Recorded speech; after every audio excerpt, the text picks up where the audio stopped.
My paper that I published recently was looking at the phenomena of reporting microaggressions online as a phenomena that exemplifies other relationships in conflict and social control and human morality.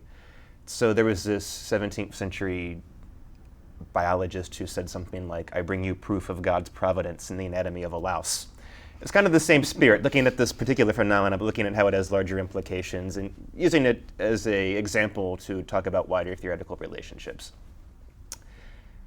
So one of the main questions that led us to this is that my co-author, Bradley Campbell, and we both study violence. Really, this is just a side project for us both.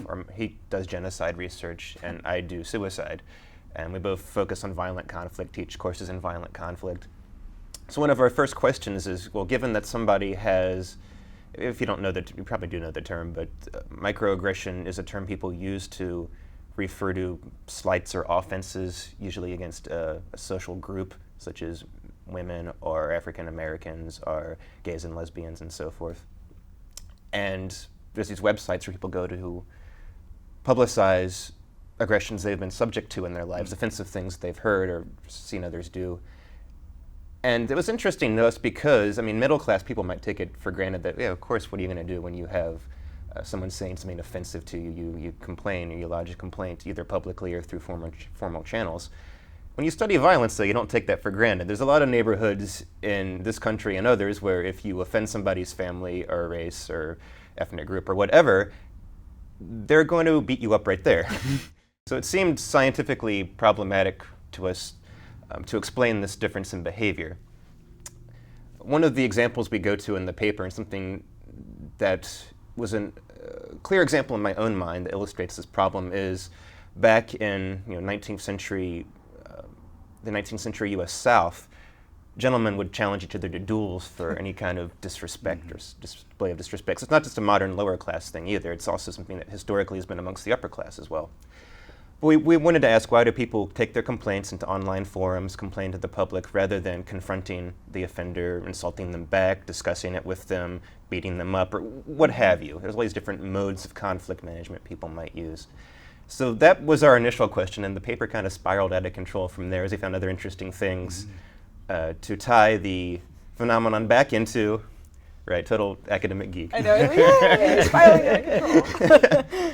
And we felt we needed to talk about, well, if we're going to explain one aspect of the phenomenon, we need to explain these other aspects of conflict management, why people rely on third parties, why people shape conflict information in the way that they do or frame conflicts the way they do to present their conflicts to others, why morality changes and why people in some settings have different kinds of morality, a moral concern with, say, putting down a subordinate group versus the moral concerns you might have found in medieval Europe or in various parts of the world today that are more concerned with preserving traditions or preserving hierarchies and so forth. And so our paper covers a lot of ground on that topic. When folks post, do you think that I've always wondered if, complaining about your neighbor, is that reporting microaggression, or is that itself also kind of a microaggression? Like my neighbor's behind me being super loud and their kids are running around and their dog's in my yard, and for whatever reason I don't want to violate the social contract of the neighborhood and go say something to them. So I go on my Facebook page and I use this super vague venting language, right? I wonder if am I reporting a microaggression, or would you say that I'm actually making one myself? Well, my answer is going to be obnoxiously long. Professor, sorry. That's okay. All professors here, we're cool. Yeah. We know the language. You understand? By all means. Well, and you probably know some of this, I'm sure, having some familiarity with the social science background. One of the first observations by sociologists of crime and deviance was that what is criminal or deviant varies from one society to another. Simple example I would use to illustrate this to my students would be something like, it's not a crime in America for me to shave my beard.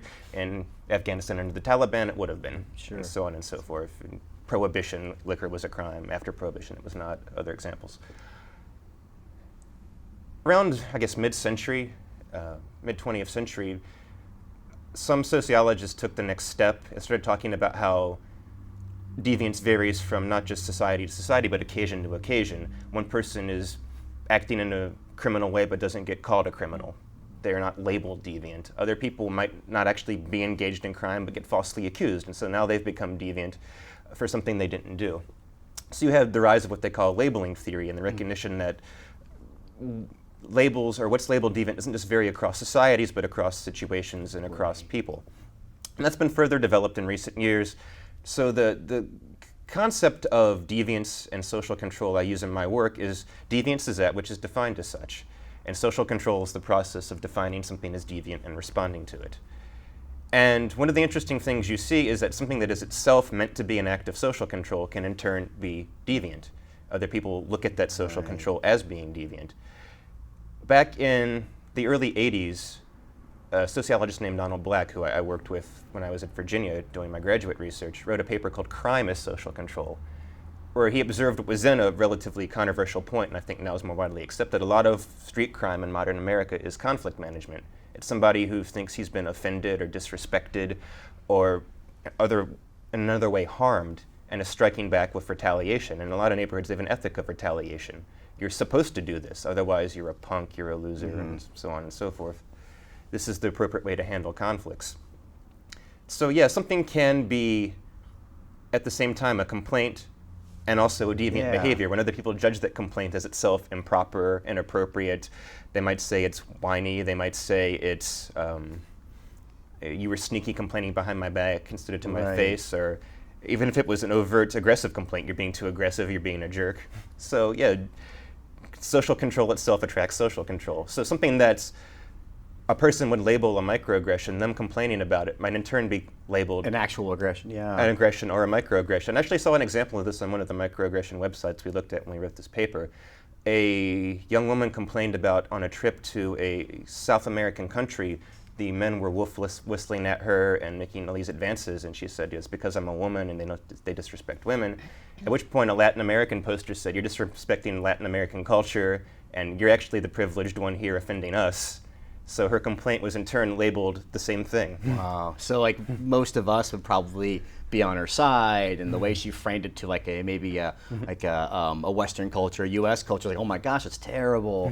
But that only applies to the audience that she's sort of talking to, not the audience she actually potentially has a problem with. Right. That's kind of interesting. It seems like what I thought was so interesting about your work is that you are now studying it in an online context, which seems to be different than some of these other older examples you have, because I'm thinking if you're posting these examples of microaggression online, all of a sudden you have access to a world of validation. So you're able to now go to a site where the entire point of that site, this isn't just like being in a bar and, hey, did you see what that dude said? You know, like, he was wrong, right? This is like, no, I'm going to go, you called it a microaggression website. Like, there's a website that's specifically there for me to voice my complaint. And what I'm hoping, and you just gave a counterexample, but what I'm hoping will happen is all these people are going to rally around me and say how terrible that was and validate my experience, right? So it almost seems like it would function to diffuse some of maybe that process of aggression. Would that be accurate, or have you thought about that at all? Do you mean diffuse or reduce face-to-face Meaning, I guess what I'm saying is, if we take like the bar example, where like somebody gets beyond their honor offended, right? What has to happen in that situation? Well, my honor's been besmirched, you know, or I have to challenge somebody to a duel. But what I'm saying is if I can just take it online, which is definitely a less physical environment too, which has some interesting implications, and then just have people sort of remind me about how right I am and how right my feelings are. Would that actually have positive effects on the aggression process itself, I guess is what I'm wondering. I'm still not sure what you mean by positive. You mean increase aggression or decrease it? Decrease. I don't know. I think, well, my weasel answer is it would vary. But my gut instinct is when people get a lot of support for their judgments, they can sometimes be harsher in making their judgments.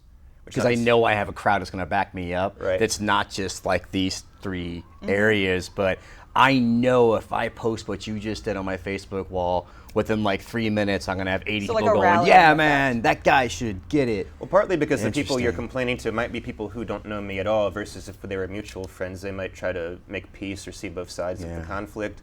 My girlfriend posts something about the coworker she doesn't like. I just go, "Oh, your coworker's horrible. I don't know this person. I have no dog in this fight other than supporting my girlfriend." Are these sites, are people anonymous on them? So do they Well, it's actually the internet, put their so- identities?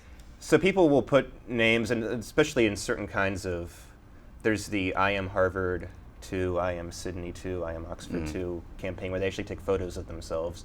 So they're definitely visible Right. and identifiable.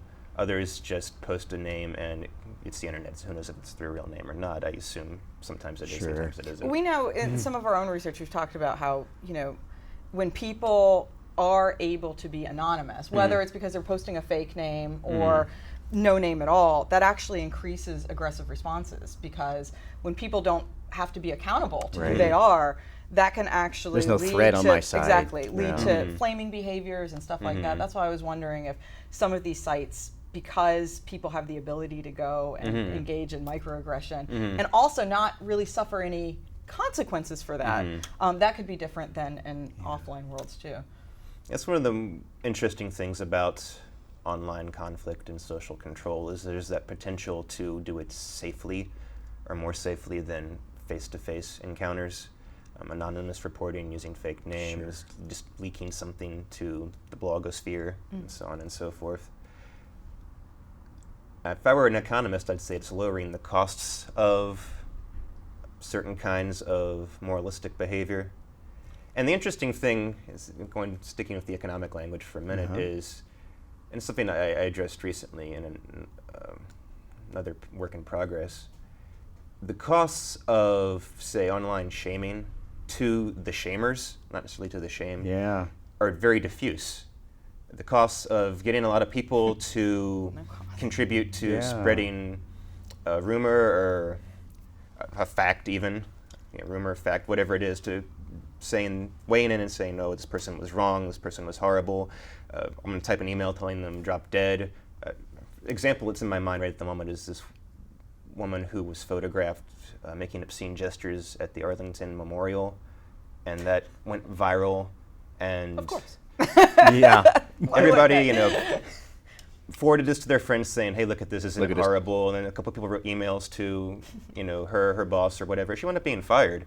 So it was a fairly significant sanction from her perspective. But not from ours. From the effort Yeah. people put into it. It wasn't like you had to go get in a fight. You just sent an email or something. So that's curious, because this language of, it does seem like if you're going to morally judge somebody face to face, there's a cost there. If I'm going to confront you about a transgression and be aggressive towards you, unless I'm a sociopath, like I have to have some way of, owning that, making sure I'm right, making sure that there's, the costs outweigh the benefits, and there's probably a lot more that goes into me yelling at you. Like, I've been cut off in traffic 100 times. I've rarely pulled someone out of their car and told them you cut me off in traffic. That's a big Rarely. cost to me. Hopefully never, right?